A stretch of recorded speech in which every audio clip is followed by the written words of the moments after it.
দ্বিতীয়বার ক্ষমতায় এসেই ভারত, চীন সহ বিশ্বের সবকটি দেশের উপরে শুল্কর বোঝা চাপিয়েছেন আমেরিকার প্রেসিডেন্ট ডোনাল্ড ট্রাম্প, যার মধ্যে রাশিয়ার থেকে তেল কেনার জন্য ভারতীয় পণ্যের উপরে 50% শুল্কের বোঝা চাপিয়েছেন আমেরিকার প্রেসিডেন্ট। জানিয়ে তিনি নিজেই স্বীকার করেছেন যে ভারতের উপরে অনেক বেশি শুল্কের বোঝা চাপানো হয়েছে।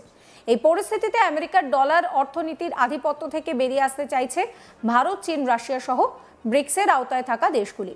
সেই তালিকায় থাকা দেশগুলির মধ্যে রয়েছে ব্রাজিল, দক্ষিণ আফ্রিকা, সৌদি আরব, আরব আমিরশাহী, মিশর, ইরানের মতো দেশ। সমীক্ষা বলছে বিশ্বের অর্ধেক জনসংখ্যা এবং গ্লোবাল জিডিপির 40% কিন্তু এখন চাইছে আমেরিকার ডলার অর্থনীতির বদলে ব্রিক্সের ব্লকের স্থানীয় কোনো মুদ্রা বাজার অর্থনীতির ধারক ও বাহক হিসেবে উঠে আসুক।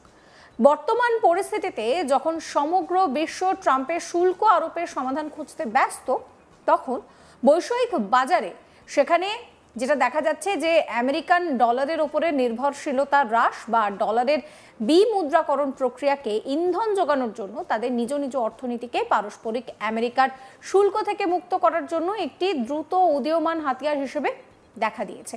বিশেষজ্ঞদের মতে ব্রিক্স সদস্য দেশগুলি ডলারের বিমুদ্রাকরণ, স্থানীয় মুদ্রা নিষ্পত্তি এবং একটি ভাগ করা রিজার্ভ মুদ্রার আলোচনা চালিয়ে যাচ্ছে, যার ফলে ফরেক্স বাজারে আর ব্লকের উত্থান হচ্ছে, যেখানে যেসব দেশের মুদ্রার নাম আর দিয়ে শুরু, যেমন রাশিয়ান রুবেল, ভারতীয় রুপি, ব্রাজিলিয়ান রিয়েল, দক্ষিণ আফ্রিকার র্যান্ড, ইরানি রিয়েল ইত্যাদি, তারা আমেরিকান ডলারের বিপরীতে চার্জের নেতৃত্ব দিচ্ছে। আমরা এই বিষয়ে কথা বলেছিলাম আন্তর্জাতিক সম্পর্ক বিশেষজ্ঞ শুভাশিস ব্যানার্জির সঙ্গে। কি বলছেন তিনি, শুনুন। On the terminology and nomenclature part, আমি বলবো ব্রিক্স মুদ্রা একটা নামকরণ, ঠিক আছে? এই নামকরণের উপরে যত জোর দেওয়া আমাদের উচিত, তার থেকে অনেক বেশি আমাদের জোর দেওয়া উচিত এই পদ্ধতিগত প্রেজেন্সটার উপরে। হ্যাঁ, সেই প্রেজেন্সটা হচ্ছে এরকম যে ব্রিক্স মুদ্রা ধরুন হলো না, বাট এমন কোনো একটা মুদ্রা হলো আগামী দিনে, যেই মুদ্রাটা সবকটি দেশ একই সাথে সমাহিতভাবে সবকটি দেশ বললো যে হ্যাঁ আমরা এটাকে লেজিটিমেট ভাবছি বা এলিজিবল ভাবছি। এই যদি মানসিকতা কোনো একটা মুদ্রার মধ্যে আসে, সেই মুদ্রাটাকে আমরা বেশিভাবে অনুপ্রাণিত বোধ করব তাকে গ্রহণযোগ্যতা তার দেখে।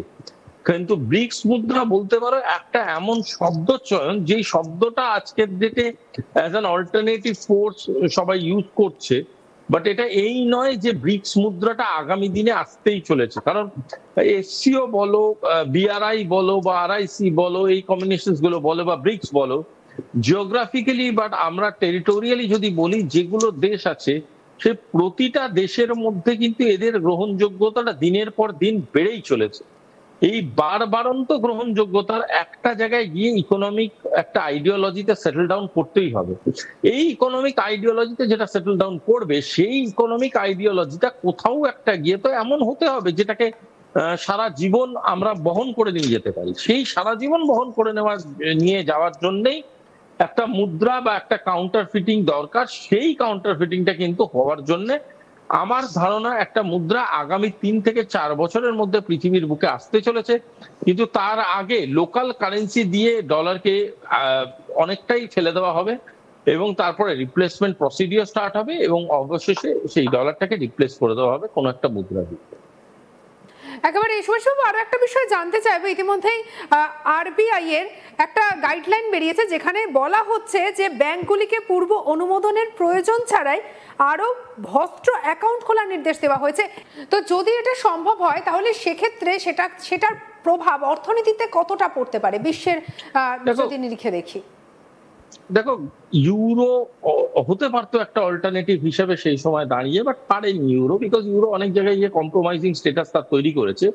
কিন্তু এই যে ধরনের আজকে যে মানে আমরা যাদেরকে দেখছি, যেই ধরনের আমরা ইন্ডিকেশন পাচ্ছি, সেই জিনিসগুলো যদি একই সাথে একত্রিতভাবে কাজ করে, তাহলে এমন কিছু কারেন্সি আসতে পারে যেই কারেন্সি গুলো শুধু লোকালাইজড কারেন্সি হিসেবে ইউটিলাইজ হবে তা নয়, জেনারিক ডাইভারজেন্স তৈরি করবে ডলারের ক্ষেত্রে। সেখানে ডলারের উপরে বেস করে আর ট্রানজাকশনাল স্ট্রাকচার তৈরি করতে চাইবে না। পয়েন্ট 1। পয়েন্ট 2 হচ্ছে এমন কিছু সময় আসবে যখন যে ট্রানজাকশন রুট গুলো আছে বা প্যাসেজ গুলো আছে বা চ্যানেলস গুলো আছে, যেগুলো ভীষণভাবে ডলার্সকে উপরে উঠতে সাহায্য করে, সেই চ্যানেলস গুলো রিপ্লেস হতে শুরু করবে।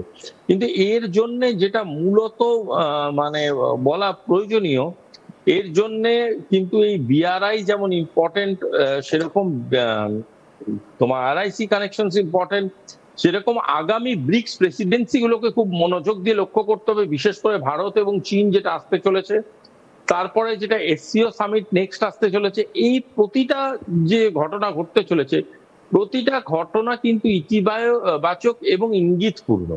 এই যে ইঙ্গিতপূর্ণ একটা প্রসিডিওরালি আমরা এগোবো, তখন কিন্তু অটোমেটিক্যালি এই চেঞ্জ গুলো ঘটবে। এই দেশগুলো যদি সম্মিলিতভাবে যদি শক্তি জোট তৈরি হয়, তাহলে আগামীতে ট্রাম্প যেটা চাইছে, যে ট্রাম্প যে বারবার বলছে যে রাশিয়া থেকে যে তেল কিনছে ভারত, সেই বিষয়টা সে ঠিকভাবে দেখছে না, তাহলে তো আরো বেশি করে কোণঠাসা করা সম্ভব হবে আমেরিকাকে। Absolutely, absolutely. কারণ দেখো, আমেরিকার একটা অর্থনীতি আছে, যে অর্থনীতির কিন্তু নীতিগত জায়গাটা খুব একটা মানে অ্যাপ্রিসিয়েবল এটা বলা যায় না। কারণ আমেরিকার যে অর্থনৈতিক ভান্ডারটা যেটা যেভাবে ফুলে ফেঁপে উঠেছে, সেটার মূল কারণ কিন্তু অন্য দেশের অর্থনৈতিক অবস্থানের পতন এবং তার সেই পতনের অ্যাডভান্টেজ তুলে।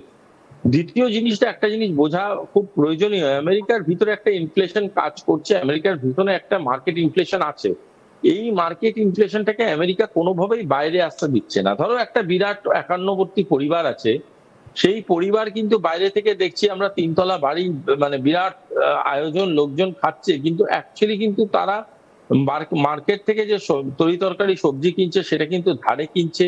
সেই তরি তরকারিগুলো যে রান্না হচ্ছে, সেটাও কিন্তু ধারে, মানে ঠাকুরকেও টাকা দিচ্ছে না, সে রান্না করে দিয়ে চলে যাচ্ছে। সেই অথচ তারা দিনে দেখছি এত এত খাবার দাবার খাচ্ছে। এই যে গোটা জিনিসটা, এখানে মার্কেটে একটা দেনার বোঝ বাড়ছে। এবার মার্কেটে দেনার যাদের থেকে নিচ্ছে, তারা মুখ খুলতে পারছে না। কেন? কারণ তারা কোনো না কোনো ভাবে এই পরিবারটার প্রতি কৃতজ্ঞ, আর এই পরিবারটার প্রতি ভয়ভীত, কারণ এই পরিবারটার প্রচুর গুন্ডা মানে পালোয়ান লোকজন এই পরিবারে বসবাস করে। এবার পয়েন্টটা হচ্ছে, যদি কোনোদিন পাড়ার একটা গোষ্ঠী এদের বিরুদ্ধে উঠে দাঁড়িয়ে যায় এবং তার ধার দেনা নিয়ে চাপ দিতে বলে যে তোমরা চাপ দাও, আমরা পিছনে আছি, তখন কিন্তু পালাবার জায়গা এরা পাবে না।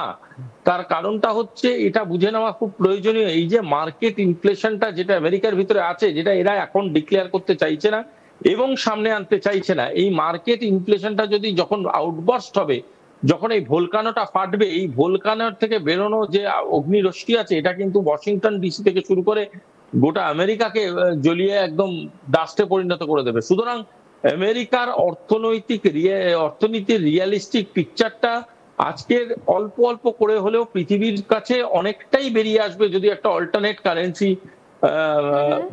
পিছিন হয়ে যায়। এবং সেটা যদি হয়, সেটা কিন্তু কোনো মতেই আমেরিকার কাছে খুব একটা সুখকর খবর এই কারণেই হবে না। সমস্ত খবরের আপডেটের জন্য আপনাদের নজর থাকুক আজ তাক বাংলায়। চ্যানেলটাকে সাবস্ক্রাইব করবেন, নোটিফিকেশন পেতে বেল আইকনে ক্লিক করবেন, ফলো করতে ভুলবেন না আজ তাক বাংলার হোয়াটসঅ্যাপ চ্যানেলও।